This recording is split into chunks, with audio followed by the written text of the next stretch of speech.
여러분 안녕하십니까? NBS 투데이입니다. 농촌 빈집은 마을의 미관을 해칠 뿐 아니라 안전사고, 범죄 위험도 있어 골칫거리인데요.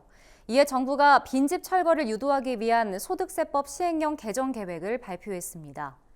빈집 철거를 결정하는 집주인에게 재산세 부담을 완화해주는 방안이 추진되는데요. 권혜영 기자가 전해드립니다. 농촌 빈집은 화재와 붕괴 등 안전사고 위험이 높고 농촌 경관을 해치는 주범으로 지목됩니다. 국토교통부 등에 따르면 지난해 기준 도시지역 4만 2천여 호, 농어촌 지역 8만 9천여 호 등 전국에 13만 호가 넘는 빈집이 있습니다. 이에 농림축산식품부는 농촌 빈집 문제를 해결하기 위해 행정안전부와 함께 지방세법 시행령 개정을 추진해 농촌 빈집 철거에 따른 재산세 부담을 낮추기로 했다고 밝혔습니다. 현재는 빈집을 철거할 경우 재산세가 주택이 아닌 주택이 철거된 토지에 부과돼 재산세가 급격히 오릅니다. 토지에 대한 재산세가 철거 6개월 이후에는 종합합산으로 과세돼 빈집을 방치할 때보다 평균 3배 가까이 재산세 부담이 커지는 것으로 나타났습니다. 이에 철거 비용과 세부담 증가, 재개발, 재건축에 대한 기대 등이 빈집 철거를 꺼리게 만들고 있다는 지적이 이어지고 있습니다.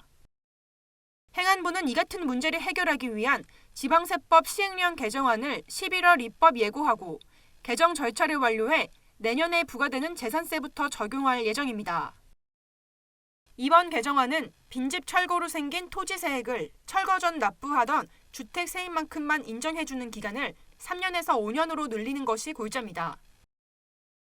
일반적으로 토지세가 주택세보다 높은 탓에 철거를 꺼려온 집주인들의 세부담을 낮추기 위한 겁니다. 재산세 주택분으로 내는 것보다 원래는 토지로 내는 게 더 높아요, 확실히. 주택으로 내는 것보다 토지세 내는 게 높은데 이걸 바꿈으로써 그 갭을 줄여주는 거예요, 저희가.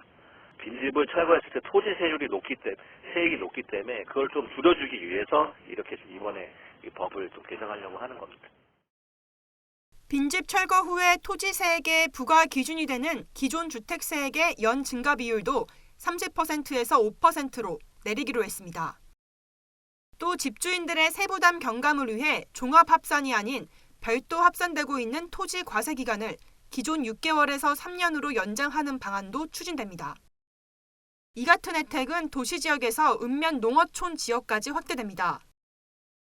행안부는 이번 세부담 경감제도 개선과 더불어 인구 감소 지역을 중심으로 빈집 정비 등을 추진할 계획이라고 말했습니다. NBS 권혜영입니다.